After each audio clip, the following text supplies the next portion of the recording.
Hey there everyone, welcome back to Gamevine, and my name is Dave, and today we're looking at My Little Scythe.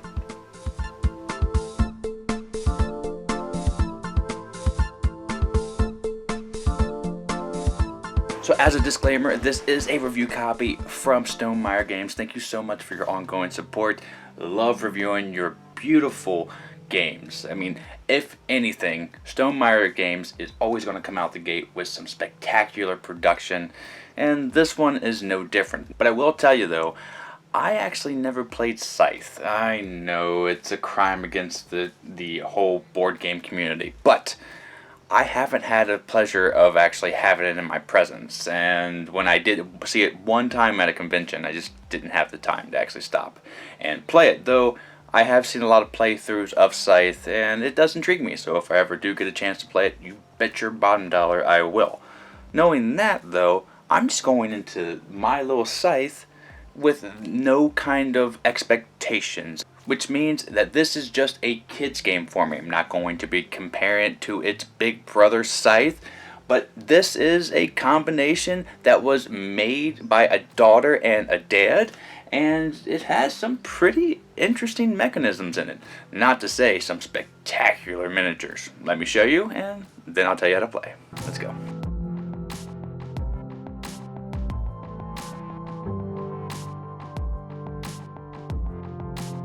Okay, so this is what comes in the box, and I gotta tell you, it is a 10 out of 10 when it comes to components for a kid's game. I think if it got any more detailed or any more bloated with pieces, it would be too overproduced. But they really hit the nail on the head when it comes to production for a kid's game.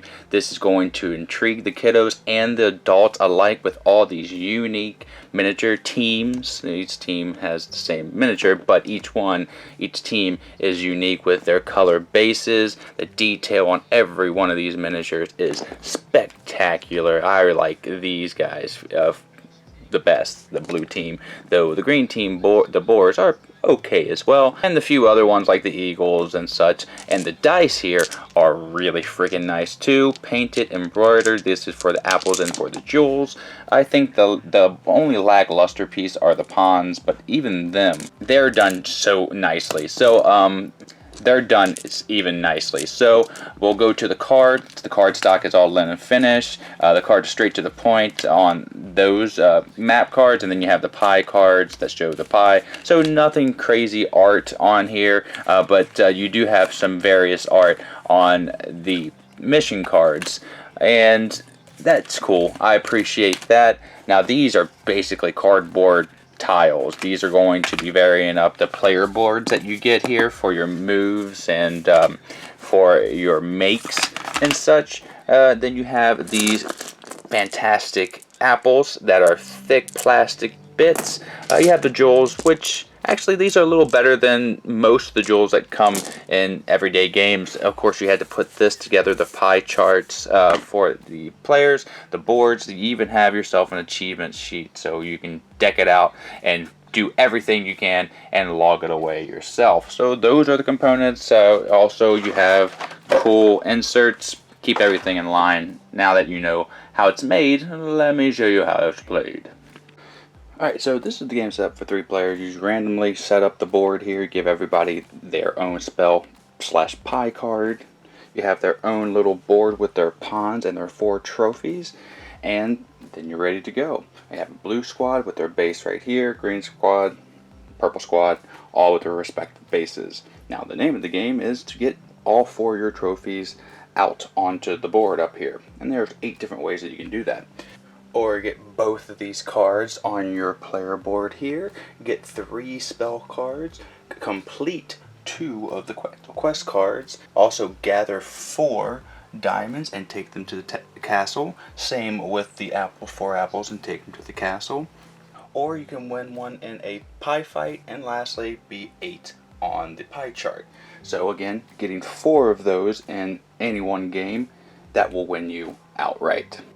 Now on your turn, it all focuses on your player board here. Once you place your pawn on there, you cannot do the same action twice. You have to move over, and what you can do is move, seek, and make. Now, when you move, you can move any one of your little statues right here, 2 spaces if you want, or if they have a good or goods, they can move with the good 1 space. And that simply is move. Seek is a little bit different. It has to do with the dice. So this is how you get more goods on the board. As you can see, there's a few out here. There's the scrolls for the quest and apples and gems. The blue dice here are respectively for the gems, and they will show you which region you are allowed to put the gems, which that is the green wheat region, and you can put them anywhere you want, though if you place them in a spot where there is an opponent of yours, then you will go up on the friendship track, and that's how you get your friendship up to 8 to get that trophy. And the same goes for the apples. You just roll them, and you see yellow and the brown area, though that's I would say kind of hard to see on the red dice. The only complaint that I really have with the dice, other than that, they're nice. So you would place the apples out there just like you would.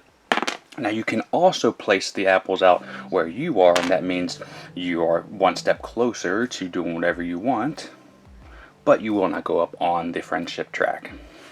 And when you're doing Seek, it will tell you how many dice you do. So you can either do 2 apples and a diamond and the scroll, or this one right here. So you can move back and forth, but again, you can't take the same action. The make here is how you will get different various things. You can spend 2 apples to get pies, which might help you get up to the track and/or in a pie fight. You can spend 2 gems to get yourself a spell card which have different various pies on them, which you can use in pie fights, or collect 3 to get the trophy. And this last one here is where you will get upgrades. So upgrades, when you do that, you'll take 3 of the upgrades and then you'll pick one. This is going to add a little bit of variation to the move. Not only will you get to move, you'll get to do whatever it says as well. As one of your moves, move one of your seekers directly onto another seeker space, plus 1 friendship. Very nice.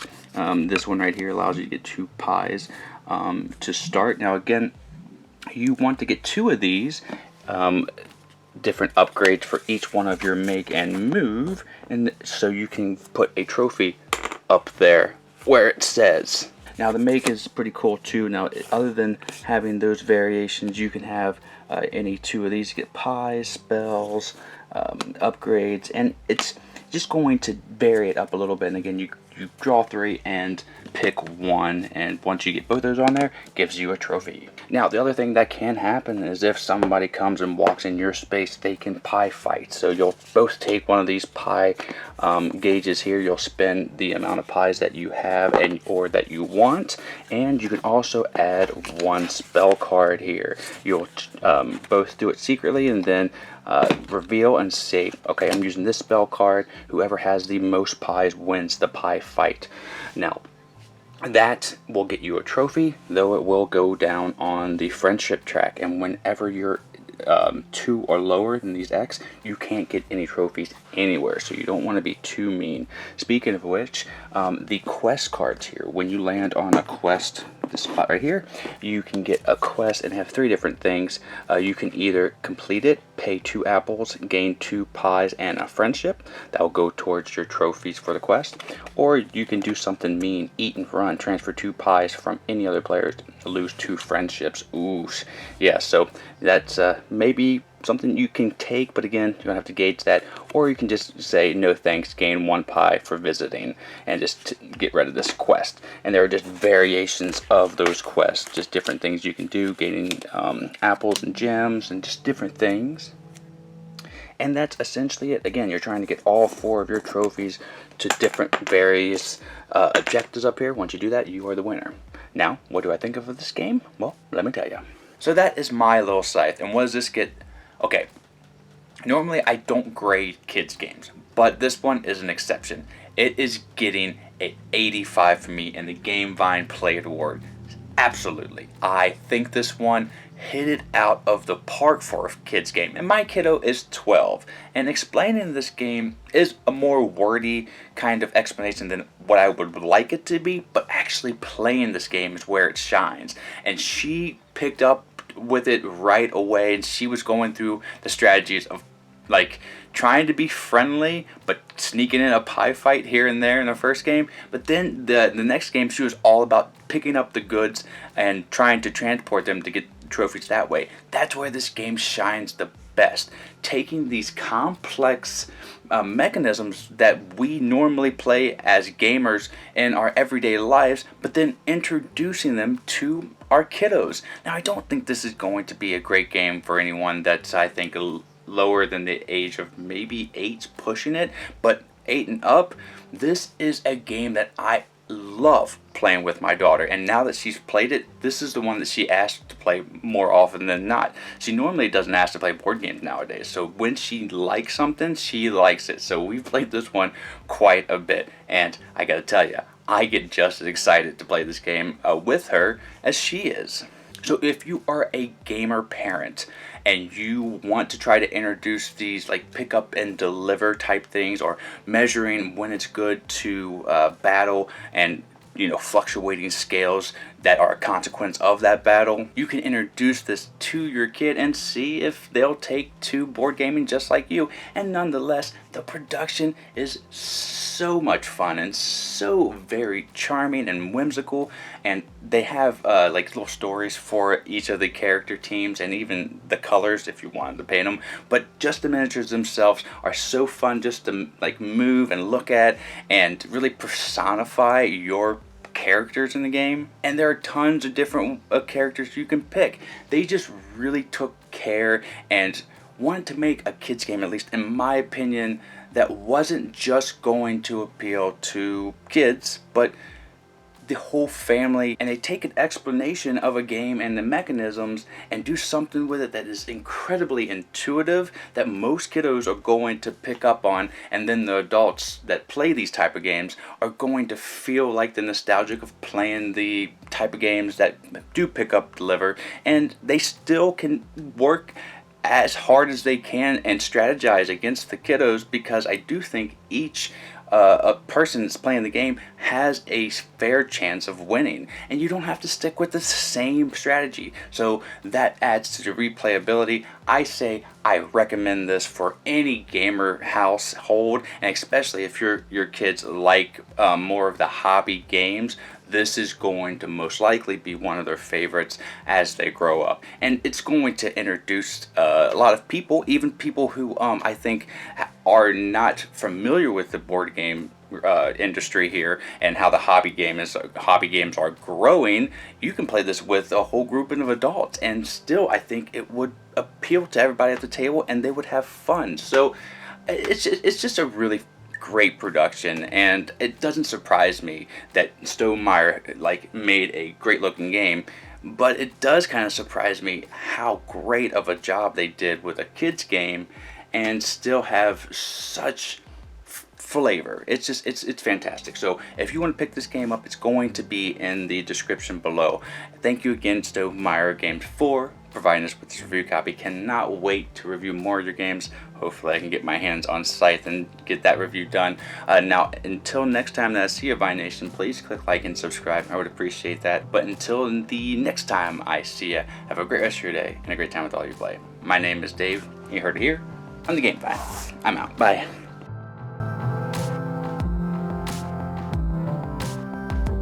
Vi Nation, we love making content here for you on the channel, and we're almost at 10,000 subscribers, so subscribe now and help us out.